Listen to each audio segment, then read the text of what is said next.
আপনার কাছ থেকে শোনার জন্য যে আপনি আপনার জীবনে সাকসেস কীভাবে হলেন। আপনার বক্তব্য ইউটিউব চ্যানেলের মাধ্যমে যারা কর্মপ্রার্থী বেকার যুবক যুবতী আছেন তাদেরকে মেসেজ দেওয়ার জন্য এসেছি। তো সেই সুবাদে আপনাকে প্রশ্ন করব, আমাদের একটু সহযোগিতা করবেন স্যার? নিশ্চয়ই।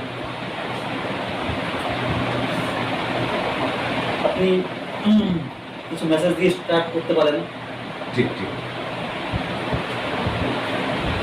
স্যার, আমি খবর পেয়েছি যে এই প্রতিষ্ঠানে আপনি দীর্ঘদিন ধরে কাজ করছেন, সরকারি প্রতিষ্ঠান।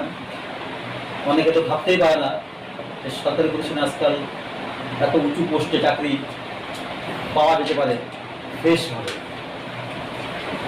এই ধ্যান ধারণা থেকে যাতে মুক্তি পায়